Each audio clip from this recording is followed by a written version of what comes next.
कि कुछ जगहों पे जो दामाद होते हैं, जैसे अगर मैं अब हमारे एक लोअर क्लास में देखें जो स्पेसिफिकली, तो जो उसमें भी जो दामाद है ना, उनको लग रहा होता है, और कुछ बड़े दूसरे घरों में भी ऐसा होता है कि इनको लगता है कि अब इनकी शादी के बाद इनके पास राइट आ गया कि जो बाकी जो बेगम की बहन भाई हैं, जब उनके जहाँ पे रिश्ते होने हैं तो वो भी मैं, अब्बा जी तो हैं लेकिन वो मेरी मर्जी के मुताबिक भी होंगे।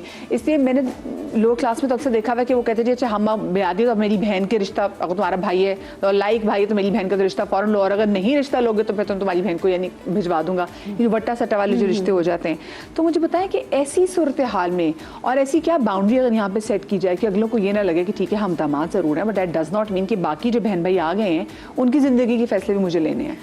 बिल्कुल, आई थिंक कि ये तो माँ बाप का काम होता है कि वो इन बाउंड्रीज को सेट करें। एक्चुअली हमारे यहाँ माँ बाप जिस जनरेशन से आ रहे हैं ना, उनके लिए बाउंड्री का लफ्ज़ ही बहुत नया है। उनको ये नहीं समझ आती कि बाउंड्री कहाँ लगानी है। हमारे लिए भी नया है एक तरह से। हाँ बिल्कुल, हमारे लिए भी नया है। तो जैसे मैं अपनी अम्मी को बोलती हूँ कि जब मेरी मंगनी हुई और थोड़े ही दिन हुए थे तो मेरी अम्मी कहती बेटा अब आपने जाके उनको आंटी अंकल नहीं कहना है, आपने मम्मा पापा अम्मी अब्बू जो भी आपके हस्बैंड कहते हैं वो कहना है। आज तक मेरे हस्बैंड मेरी अम्मी को आंटी ही बोलते हैं। तो मैं जो ना अपने अब्बू को भी और अपने हस्बैंड को भी जब भी हम एवरी फ्राइडे अम्मी के घर जाते हैं ना तो मैं बहुत चिढ़ाती हूँ। अब्बा के सामने भी बोलती हूँ भाई जमाई राज हैं, जमाई राज हैं। तो मैं अपने हस्बैंड को भी कहती हूँ। अच्छा, ये फ्राइडे को खास दिन है, मेरी दोस्त है वो भी अपने जो घर लेके जाती है फ्राइडे के पहले संडे सेलेक्ट करते हैं, सैटरडे उधर की जाना होता है।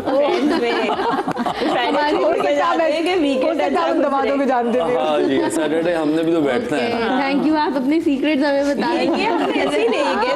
ये इन्होंने मुझे ट्रैप किया हुआ है और उसको वो जुमे वाले मोड में चल रहे होते हैं ना। जी जी। तो आई फील कि ये चीज़ें तो पेरेंट्स के हाथ में होती हैं कि वो बेटियों को वो इज्जत दें। कि कभी कभार ये भी होता है कि दामादों को इतनी ज़्यादा ऊपर कर देते हैं कि वो उसका फ़ायदा उठा के बीवियों को सप्रेस करते हैं। जैसे मैं तुम्हारी अम्मी से शिकायत कर दूंगा, तुम्हारे अब्बा से शिकायत कर दूंगा, क्योंकि आपने उसको उस जगह पे बिठा दिया है ना जहाँ पे वो समझता है कि उसके बाद इतना असर है कि वो आपकी अपनी बेटी के माँ बाप को अपनी बेटी के खिलाफ कर सकते हैं। तो वहाँ पर क्योंकि माँ बाप भी हमेशा से बच्चों को बड़े होते हुए यही बात करते हैं ना कि तुम ससुराल में जाओगी तो हमारी नाक कटाओगी, तुम ये सीख लो, तुम खाना कैसे पकाती हो, तुम्हें रहने सहने का सलूक नहीं है, फिर तुम्हारे ससुराल वाले क्या बोलेंगे। हमारे देसी हाउस होल्ड में फातिमा ऐसे बोलती है कि अगले जाके हमारी इज्जत रख लेना, तो मैं हमें गालियाँ ना पड़वाना। ये जो टीच करने का तरीका है ना, ये सबसे खराब तरीका है जिसमें बच्चियां और प्रोवोक्ड हो रही हैं आजकल।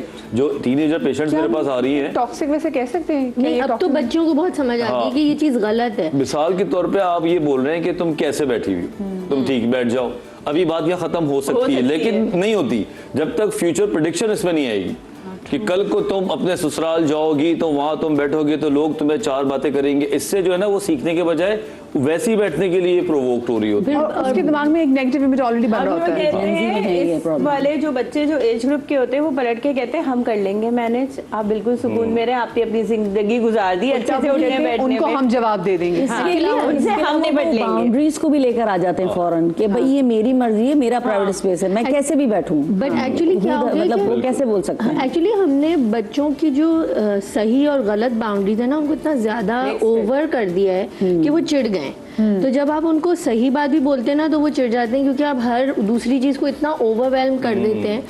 तो मैं ये देखती हूँ कि मैं अपने हस्बैंड को भी ये कहती हूँ कि कभी भी आपकी ज़िंदगी में कभी आपके पेरेंट्स ने आपको बोला कि तुम्हारी कल बीवी आने वाली है, अपने ससुराल में तुम्हें ऐसे बिहेव करना है, बीवी के साथ ऐसे बिहेव करना है, उसको तंग नहीं करना, उसको गिफ्ट ला के देना, कभी किसी ने तरबियत की, कभी किसी ने नहीं सिखाया। तो मेरा बेटा है वो 10 साल का है, तो मेरी तो दोनों बेटियाँ उसको हर वक्त यही बोल रही होती है ना कि आप उल्टा हम पता है बच्चों को क्या करते हैं, माँ की तो मानते नहीं, देखना कल जब उसकी शादी हो जाएगी ना बीवी की हर बात दौड़ दौड़ के काम किया करेगा उसका। हाँ ये हमारे उल्टा कहा जाता है। मैं तो अपने बेटे को ये कहती हूँ चिप्स के रैपर उठा लो, कल को अगली ने मुझे बुरा भला बोलना है, क्यों कर रहे हो भाई? कहते हैं तो उसके लिए अभी से सीखूं। मैंने कहा तो तमीज सीखने में कोई हर्ज तो नहीं है। हाँ, तो हमारे ये अब ट्रेंड बदलना है और बदल भी रहा है कि जिस तरह से लड़कियों की तरबियत की जाती थी कि कल आपने किसी के साथ एक रूम शेयर करना है, आप में सलीका सफाई होनी चाहिए, इसी तरह लड़कों को भी पूरी तरबियत ये देनी ज़रूरी है कि कल आपने किसी लड़की को लेकर आना है तो आपने किस तरह रहना है, साफ रहना है, कमरा कैसे रखना है। क्योंकि आमतौर पे जो पहली दफ़ा लड़की आदमी के कमरे में जाती है तो उसके तो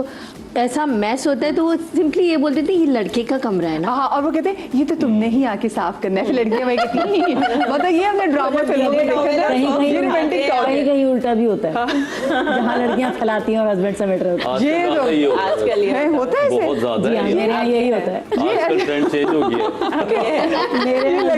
मेरे हस्बैंड बहुत सलीके वाले हैं, बहुत ज्यादा उन्होंने सलीके बहुत वाले कपड़े हैं। समेटा इनफैक्ट है। जब मैं शादी होके गई हूँ तो मेरे कपड़े यूं पूरे बेड पे फैले हुए थे, मेरे हस्बैंड ने समेटे। उन्होंने कहा आज के बाद ये मुझे फैला हुआ ना देखे, मगर मैं आज तक वैसी ही हूँ। और वो आज तक समेटे मेरे हैं। हस्बैंड बहुत सलीके वाले हैं। तो ये आप देखिए लाइव कॉल ले लें घर से, आपको भी पता चल जाएगा कौन सफाइया कर रहा होता है और कौन गंदगी कर रहा होता है। देखे ना वो एग्जैक्टली वो बोले, लेकिन होता है, उनको उनके तो बता दिया कि उनकी मियाँ तो ऐसे कि माशा वो सलीकेमंद है। लेकिन जैसे वो मैं बात करी थी कि क्यों ये लगता है कि कुछ जो हमारे दामाद होते हैं वो इतने अथॉरिटेटिव क्यों हो जाते हैं, उनको लग जाता है कि जो बाकी जो उनके छोटे साले या सालियाँ हैं उनके रिश्ते कहाँ होने हैं, ये वो ज़्यादा अच्छे तरीके से बताएंगे। बहुत क्लोज फैमिली का बताऊं कि मेरी कज़न की समझे शादी हुई, ठीक है, वहाँ पे बहुत अच्छी शादी और लड़के को बहुत ज़्यादा प्रोटोकॉल मिला, वो सिर्फ 2 बहनें, ठीक है, और वो शादी हो गई। कुछ साल बाद उसकी शादी के तकरीबन 2-3 साल बाद उसकी छोटी बहन का मेडिकल कंप्लीट हुआ, तो उन लोगों को लगा कि जी हम अपने भाई की इससे शादी कर देते हैं। अब एक ही घर से 2 लड़कियां लाना और दोनों बहुत डिफरेंट। पहली वाली इज़ इंटायरली डिफरेंट कि अच्छा जी वो बहुत घरेलू टाइप की, बहुत खाना पकाने की शौकीन है और ये वो,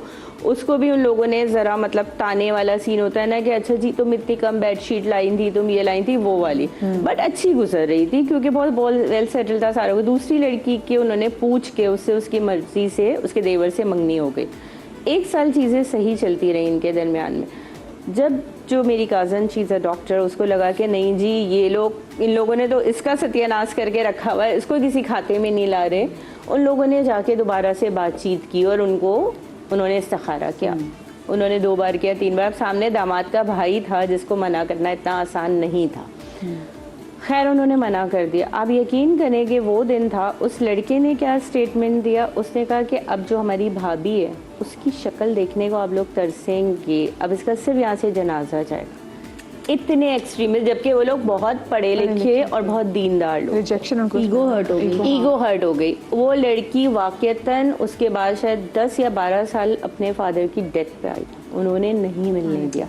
उस लड़के की भी कहीं शादी नहीं हुई, उसने इसकी भी शादी नहीं होने दी समहाउ। इतनी जिंदगियां बर्बाद हुई हैं इस ईगो के चक्कर में और इस दामाद बने के चक्कर में। डॉक्टर बंदी इसकी वो शादी डॉक्टर और मेडिकल इंटर्नेस हो गई, सारी चीज़ें हो गई, उसने नहीं की समहाउ के, बेटा भी नहीं था और वो इतना डर गई कि अगर दामाद ऐसा होता है, दूसरा अगर आएगा, दुनिया में अच्छे लोग भी होते हैं, वो उसकी माँ के साथ रह सकते थे, लेकिन वो लोग लालची नहीं थे, वो लोग कोई नहीं, लेकिन वो इतने स्टबन थे इस चीज़ को लेके कि उनको लगा कि बस ये तो एक वाहिद मौका है इसको डिस्कनेक्ट करने का। ये तो ये जो मेरे सवाल का अगला पार्ट भी था कि उसमें लोग नहीं मिलने देते थे, जरा सी की बात नहीं मिलने देते, आपने उनकी बात नहीं मानी, कोई डिसीजन आपने उनको शेयर। और ये भी होता है कि अगर आपने ये पूछा कि ये लड़का कैसा है, इसका रिश्ता है, और आपके दामाद को, पहले दामाद को समहाउ वो किसी वजह से पसंद ना नहीं पसंद है, आया हो, चाहे वो उसका दोस्त हो, चाहे उसका कजन हो, कि मुझसे ज्यादा ये तो मुझसे ज्यादा अच्छा हो आ जाएगा, ठीक है, वो उसकी इंक्वायरी करवाता है क्योंकि उस पर ज्यादा डिपेंड किया जाता है। वो कहता है नहीं जी मुझे सही नहीं लग रहा। अब ससुराल वाले बेचारे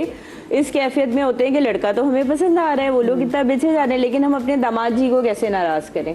कितनी शादियां तो इस वजह से नहीं होती कि दामाद जी ने ओके का सिग्नल नहीं दिया, नाराज हो जाते हैं, नाराज हो जाते हैं। बड़े दामाद जो बहुत ज्यादा लाडले यही तो मैं आपको बता रही हूँ दे दिया कि वो जाता है, बगैर इंक्वायरी के वो कहते हैं अच्छा जी देखेंगे, अभी पता कर रहे हैं नहीं, उसमें फिर बहन को टॉर्चर देना शुरू कर देते हैं, मुझसे पूछे बगैर तुम्हारी बहन की या शादी हो रही फिर है, उनकी मंगनी तरफ हो से रही है। ऑप्शंस ये भी आते हैं कि जी अपने भाई की शादी यहाँ मेरे इस कजन से करा मुझे दो, बात ये करा बताएं, दो। आप जितनी रिश्ते करा रही होती है उसमें कितनी दफ़ा आपने देखा है कि अगर जो दामाद साहब है वो लड़की का रिश्ता देखने जा रहे हैं तो दामाद साहब बैठे हुए वहाँ पे?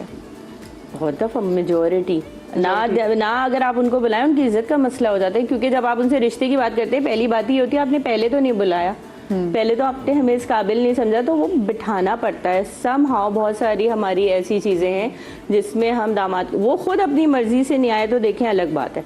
हमारे आपके अपने घरानों में भी यही रिवाज है कि दामाद को हम बताते हैं, पहले बुलाते हैं चीज़ें, वरना बुरा मानने का जो ग्राफ होता है वो इतना, आप बहू के बगैर जा सकते हैं लड़की देखने, अगेन आपकी वाली बात, आप छुप के भी चले जाते हैं, आप अभी कहते हैं कि बताना जरूरी नहीं है, दामाद के बगैर नहीं जा सकते। हमने ऐसी बहुत सी बहुएं देखी हैं कि जिनके खानदानों में जब अगर आगे उनकी देवरानी के रिश्ते लेने जाने होते हैं या कोई भी तो वो नहीं बताते, उनको लगता है कि एंड नजर तक ना लग नहीं जाए, बताते कहीं और बता दूसरे ना भी ये दे क्या हो बताते रहा हैं कि हमने इसको कैसे रखा हुआ है, तो बहुत अच्छा सा तैयार यही करा के बताने वाली थी वैलिडेशन के लिए लेके क्योंकि जाते बहू हैं। घर के अंदर आ जाती है और घर के अंदर की चीज़ों को जानती है। बहुत ही दफ़ा ये खदशा होता होगा कि शायद बहू हमारी शिकायतें कर देगी तो ये रिश्ता नहीं होगा, लेकिन दामाद के सामने तो आप हमेशा से बेस्ट परफॉर्मेंस पे थे। Yes, हाँ, तो Oscar मिलता है आपको। हाँ, तो अब दामाद को तो इसीलिए ले जाना बहुत ज़रूरी था कि अब वो हमारी तारीफ़ें भी करेंगे। और दूसरी बात ये कि दामाद साहब को वो जो उन्होंने कहा कि बुरा मानने का जो ग्राफ है, वो आई थिंक ये जो बुरा मानना है ये चीज़ हमारे यहाँ एक बहुत बड़ी है, क्योंकि जैसे उन्होंने कहा कि 12 साल अगर बेटी को मिलने नहीं दिया, यहाँ पे अगेन मैं वही बोलूँगी कि पेरेंट्स कहाँ थे उस बच्ची के जिन्होंने एक बाउंड्री सेट करनी थी कि अगर इस हद तक कोई चीज़ जाएगी तो हम अपनी बेटी को वहाँ छोड़ेंगे नहीं। क्योंकि सबसे बड़ा खौफ तो तलाक का होता है हमारे यहाँ, क्योंकि मर्दों को तलाक देने की पावर ज़्यादा है। बहुत सी जगहों पे ये भी होता है, मैंने देखा है कि बेटियां माँ बाप कह रहे होते हैं कि बेटा जो तुम्हारे साथ हो रहा है ना, खुदा के लिए हम बर्दाश्त नहीं कर सकते, लेकिन बच्चियां कहती थी कि नहीं हम नहीं छोड़ सकते, हमारे मियाँ हैं, हमारे बच्चे हैं, हमने, और वो बच्चियां कहीं ना कहीं वो ये बर्दाश्त कर लेती है कि माँ बाप को देखना छोड़ देते हैं, लेकिन वो उसी शादी में वो रहती तो वो हैं। कहाँ से आ रहा है? वो लो सेल्फ एस्टीम से आ रहा है, लैक ऑफ सिक्योरिटी से आ रहा है, या इस बात से आ रहा है कि मैं अपने माँ बाप पे बोझ नहीं बन सकती। तो अपनी फैमिली अपब्रिंगिंग में अगर बच्चों को, जिस तरह से कुछ फैमिलीज होती हैं जहाँ बच्चियों को ये कॉन्फिडेंस दिया जाता है कि तुम ही मेरा सब कुछ हो, मैं तुम्हारे पीछे खड़े, हम तुम्हारे पीछे खड़े हुए हैं, और क्योंकि वो चीज़ें ये नहीं होती कि आप ऊपर से तो बोलें लेकिन पीछे पीछे से आप उसको ये सेंटिमेंट दें कि you are a burden on us. अगर आप बिल्कुल सच्चाई से अपनी बेटी को फुल कॉन्फिडेंस देंगे तो वो फंसेगी नहीं उस घर में। उसके अंदर ये पूरा कॉन्फिडेंस होगा कि मेरा एक्चुअल घर मौजूद है और वहाँ मेरे सपोर्टर्स मौजूद और हैं। अगर ये बेटी एक सिस्टम भी है ना, एक सिस्टम जनरेट करना पड़ता है। मिसाल के तौर पे कि मैं इनसिक्योर नहीं हूँ, मेरा बैक ऑफ द माइंड मेरी फैमिली मुझे सपोर्ट कर रही है, तो मेरी असर्टिवनेस उस हस्बैंड को नजर आएगी। वो जो मेरा पावर होगा, वो जो मेरा बात करने का तरीका डिफरेंट होगा, जो मेरा तरीका होगा वो सामने वाले को टीच कर रहा होगा कि इससे तो हम बाउंड्री क्रॉस करेंगे तो ये उठ के चली जाएगी, तो वो बंदा भी इंसान बना रहेगा। ये एक सिस्टम है। अगर आप पैसिव रहते हो, इंग्लिश में कहेंगे ना, we teach people how to treat us, तो वी टीच पीपल कि ये हस्बैंड जी को कैसे ट्रीट कराएं। अब एक मुझे हस्बैंड, तो आपने हस्बैंड की बात की, मैं तो मुझे अब समझ में आया कि मैं तो लोगों को भी बताया नहीं कि मुझे how to treat me, मैं तो I take myself very easy. हम यहाँ से इसको हम कंटिन्यू 2 मिनट करेंगे, बन जाते पर हैं एक छोटी सी ब्रेक के बाद कहीं बच जाएगा।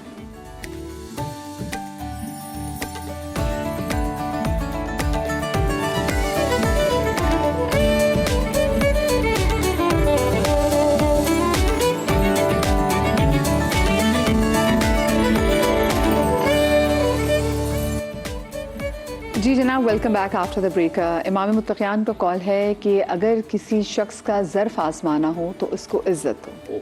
अगर वो बड़े ज़र्फ़ का होगा तो वो आपको बदले में इज़्ज़त देगा, और अगर वो छोटे ज़र्फ़ का होगा, कम ज़र्फ़ होगा, तो वो ख़ुद को ऊंचा समझने लग जाएगा, अपने आप को बुलंद मकाम समझने लग जाएगा। सो कुछ ऐसा ही ना, हम भी लोगों के साथ, हम भी लोगों को आजमाना तो लोगों को इज्जत देते हैं। अगर वो अपने आप को समझने लग जाए बदले में, तो इसका मतलब है वो कम ज़र्फ़ है, और अगर वो आपको बदले में इज्जत दे तो इसका मतलब है वो भी इज्जत वाला है। और ब्रेक पर जाने से पहले डॉक्टर वजाहत ने बड़ी अच्छी बात की कि we basically teach people how to treat us. तो मैं उसी पे वापस आऊँगी। हाँ जी, देखो अब आपने एक और बात जो कर दी, वो कि किसी को इज्जत दे के आपको पता करा लेते। इतनी प्यारी बातें, अगर ये पूरा फिनोमिना है कि हम अपनी बाउंड्रीज खुद सेट करके अपनी इज्जत दूसरों से करवाते हैं। कोई भी चीज फ्री में नहीं मिलती। आज का दौर, हर चीज जो है ना वो साइंस है, जो हर एक्शन का रिएक्शन है। अगर आप किसी को चाहते हैं कि वो मेरी इज्जत करे, तो फिर आपने पहले अपने आप को असर्टिव वे में लेके आना पड़ेगा। माजी में जिस तरह की हमारी बात खवातीन, कट करी, लेकिन यहाँ पे ये बात भी मैं आपकी बात से समझ रही हूँ जी। कि सिर्फ ये नहीं कि आपने, क्योंकि आजकल का जो दौर है, लोग ऐसे कि सिर्फ नहीं आपने लोगों को इज्जत देनी, आपने भी अपने आप को इज्जत देनी ताकि अगला बंदा आपको इज्जत दे। एग्जैक्टली 100%। आप अपने आप को इज्जत देंगे तो दूसरा देगा। बिल्कुल। हाँ, कुछ अरसे से 20-30 साल पहले एक नया तरीका ये था कि बिछे जाओ, ठीक है ना, द डोर मैट वाला एक फिलॉसफी थी कि जो भी आ रहा है उसकी हाँ में हाँ करते रहो, उसकी बातें मिलाते रहो, और कहीं ना कहीं उस जमाने में वो चल जाता था। अभी जो है ना चीजें बड़ी तेज हो गई हैं, सोशल मीडिया का जमाना है, तो अब ऐसे पैसिव लोगों की तो बिल्कुल भी जगह नहीं बची। जो दी यस मैन लेके घूम रहे हैं, जो इज्जत दिए जा रहे हैं, सबसे पहले वही ठुड्डे लाइन लगता है और वो कोशिश ये करता है कि मैं इसलिए द डोरमैट बना हुआ था ताकि मुझे इज्जत मिले, लेकिन नहीं मिलती। अब जमाना है असर्टिव होने का। शुरू से बात करो, जिस दिन आपकी शादी हो या जिस दिन नहीं है ना, आपकी पर कम ज़र्फ लोग हैं आपके पास आजकल, हाँ, बड़े ज़र्फ वाले लोग नहीं। वो नहीं है अभी इतना। देखो अजीब जमाना है, आप 2 बार किसी को दावत पे बुला लो, वो आपको इज्जत देने की वजह सोचने में मजबूर हो जाता है, ये क्यों बुला रहा है दावत में आजकल। हाँ, ट्रू। पागल हो गए हैं लोग। मैं तो देख रहा हूँ ना ऐसे लोगों को, जिनको इज्जत दो वो नफसियाती हो जाते हैं। तो तरीका यही हो गया कि आप पहले अपनी बाउंड्रीज बनाएं, अपनी इज्जत करें, अपने बिहेवियर्स को क्रिएट करें जिससे आपको इज्जत रिटर्न में मिले, वरना आप इंटाइटल नहीं है। आप बिल्कुल भी ना सोचें कि मैं बिछा जाऊं। सेम गोज विद योर दामाद। बिल्कुल, मैं वहीं पे ही आ रहा था। दामादों के लिए भी अगर आपको इज्जत देनी इज्जत दें, लेकिन आप इससे एंजाइटी से थोड़ी ऑपरेट करें कि अगर ये नहीं किया तो ये हो जाएगा। गन पॉइंट जिसने करना है उसने इज्जत लेके भी कर देना। ये तो मैं ड्रेन भी बहुत ज्यादा कर देगा। हमें पता होगा हमारे खानदान के कुछ लोग हैं जिनको प्लीज करने के लिए हमने सब चीजें करनी है। मतलब जैसे दामाद बहुत सारी जगहों पे नाराज हो जाते हैं, वो जैसे हम अक्सर कह रहे थे ना, फुप्पो के जी, फुप्पो कह रही जी मुझे तस्वीर के लिए बुलाया शादी में, मुझे अच्छी बोटी नहीं की और मुझसे किसी ने सलाह मशवरा नहीं किया। तो एग्जैक्टली वो उसको आप 2 बोटियां दे देते वो रोटी पे लड़ता, आप रोटियां दे देते वो मीठे पे लड़ता है। जिसने लड़ना है उसने लड़ना है। नहीं है कि बाद में चाय नहीं दी मुझे, चाय का पूछा उसका जो दिमाग की ऐनक है वो लड़ने वाली है। अटेंशन सीकिंग बिहेवियर उसको चाहिए, तो कहीं से भी चाहिए। आप ऐसे भी लोग देखें कि वो बात पे लड़ रहे होते हैं, बात नहीं भी होती तो पैदा कर ली जाती है। हाँ। तो आप समझे तो सही ना कि इस शख्स ने तो रोला डालना ही है। वहाँ रोलेबाज और पंगेबाज हो जाते हैं। अच्छा मुझे एक बात बताइएगा, मैं जैसे वो शो के आगाज में शबनम जी कहती मदिहाई तो अगर दामाद पे शो है तो इस पर मेरा क्या काम है? तो मैंने कहा नहीं, आपको हम बताएंगे काम की। बहुत सारी जगहों पे जो दामाद होते हैं, जैसे हमने भी, मैंने अपनी ज़िंदगी में कुछ ऐसे केसेस देखे हैं कि माँ बाप के जाने के बाद बहनें अगर जहाँ भाइयों को अपना हक माफ़ कर देती हैं, वहाँ पर सबसे ज़्यादा जो प्रॉब्लम क्रिएट करते हैं वो उन्हीं बहनों की मियाँ कर रहे होते हैं, यानी कि देखा जाए जो इस घर के दामाद कर रहे होते हैं। और वो कहते हैं कि नहीं तुमने हिस्सा क्यों माफ़ कराया, तुम वापस जाके उसको क्लेम करो कि तुम्हारा हिस्सा। तो वो यहाँ पे प्रॉब्लम। और कुछ जगहों पर ऐसा होता है कि अगर बेटी की डेथ हो जाए, यानी कि आपकी बीवी की डेथ हो जाए, तो क्या दामाद फिर घर वालों से जाके मुतालबा कर सकता है कि मेरी बीवी का जो जायदाद में हक था वो आप मुझे दें या फिर मेरे बच्चों को हक दें? और अगर बच्चे ना हों तो क्या दामाद वारिस हो सकता है जो उसकी बीवी की जायदाद थी उसका? देखिए ये थोड़ा सा ना इसमें कॉन्ट्रडिक्शन इस तरीके से है कि डेथ किस तरह से पहले किसकी हुई है। अगर वाइफ की डेथ पहले हुई है तो ऑब्वियसली फिर उसमें एक दामाद नहीं मांग सकता हिस्सा अपने सास ससुर से। लेकिन अगर सास ससुर की डेथ हो गई है और उसकी वाइफ हयात है तो दामाद हिस्सा मांग सकता है, अपनी वाइफ से कह सकता है कि भाई आप जाके हिस्सा क्लेम करो। लेकिन यहाँ पर पाकिस्तानी कानून क्या कहता है, अगर वो लड़की कानून के सामने जाके बोल देगी कि मुझे नहीं चाहिए हिस्सा, तो दामाद कुछ नहीं कर सकता। कुछ नहीं कर सकता, ठीक है। हाँ। ये सारा डिपेंड करता है उस लड़की पे। और अगर लड़की का इंतकाल हो गया है और उसको कोई विरासत में हिस्सा मिला है या बच्चे एडल्ट हैं, माइनर नहीं है, तो वो बच्चे अपना हिस्सा क्लेम कर सकते हैं अपने नाना नानी की जायदाद में। तो वो देखिए अगर जैसे बर्तन जायदाद कोई ना भी हो, नाना नानी का घर ही हो, हाँ भले घर हो, वो भले घर हो। अच्छा अगर बच्चे माइनर हैं और माँ मर गई है तो उसमें दामाद ये कोर्ट में क्लेम कर सकता है कि ये मेरे बच्चों का भी इसमें हिस्सा है। तो उसमें कोर्ट फिर अपने पास सेव करेगा वो सारी प्रॉपर्टी का जो भी उसका शेयर बनेगा और बिल्कुल देगा। कोर्ट फौरी तौर पे, हमारी पाकिस्तानी कानून है कि जिस दिन वालिद या वालदा जिसके भी नाम की प्रॉपर्टी हो उसकी डेथ हो, आप अगले दिन जाके एप्लीकेशन लगाएं, आपको फौरन सबका हिस्सा बराबर मिलेगा। इवन दो अगर आपने वसीयत भी की हुई है, वसीयत की कोई वैल्यू नहीं है। ये आपके प्लेटफॉर्म से मैं बताऊं, लोग कहते हैं ना कि इंडियन फिल्मों की तरह कि मैं वसीयत करके जाऊंगा कि मेरे, हाँ आप हिबा कर सकते हैं, हिबा कर सकते हैं, वो अपनी जिंदगी में है, जिंदगी में ठीक है हिबा करते हैं। लेकिन अगर आप गिफ्ट डीड भी कर सकते हैं, हिबा कर सकते हैं। लेकिन अगर आप ये कह रहे हैं कि मैं वसीयत में लिख के जा रहा हूँ और लोग कहते हैं हाँ चलो ठीक है बना लेते हैं, कोई जीरो वैल्यू है। अगर किसी एक बच्चे को आग भी कर दिया और वसीयत में उसका नाम नहीं है तो कोर्ट उसको देगी उसका हिस्सा, उसको देगी। अच्छा आपने ब्रेक में बहुत अच्छी बात की कि असल में हमारा दिमाग के बिना, हम जब बच्चियाँ पैदा होती हैं तो हमें बच्चियाँ बोझ लगती हैं। तो जब इन्हीं बच्चे की जब शादी हो गई होती है तो हमें लग रहा होता है कि अब वो किसी और ने उस बोझ को उठा लिया। ये बड़ा तो ये जो एहसान मंदी हम जो दिखा रहे होते हैं ना दामादों को, बहुत सी दफ़ा वो उस जगह से आ रही होती है कि हम तुम्हारे इतने एहसान मंद है कि तुमने हमारी इस बेचारी बेटी को कबूल कर लिया। तो अगर माँ बाप की नज़र में उस बच्ची की इज्जत नहीं है तो दामाद की नज़र में भी उस बच्ची की इज्जत नहीं होगी। इसीलिए वो अपने इस सिचुएशन को जो वो महसूस कर सकते हैं ना कि मेरी बीवी की इस घर में इतनी इज्जत नहीं है जितनी मेरी इज्जत है, और समहाउ वो इतनी कमतर थी कि मैंने उसको ले लिया अपनी, जैसे कहते हैं ना कि अपने अंडर माय प्रोटेक्शन ले लिया है, तो मैंने इनके माँ बाप पे बहुत बड़ा एहसान कर दिया। तो अब वो लड़की की इस पोजीशन को बहुत ज़्यादा एडवांटेज ले सकते हैं उसका, और लेते हैं कि भाई हमने तुमसे शादी की तो हमने तुम्हें ले लिया, तुम इस लायक भी नहीं थी, हमने तुम्हें इस मकाम पे पहुंचा दिया, तुम्हारे माँ बाप तुम्हारे लिए कितने परेशान थे,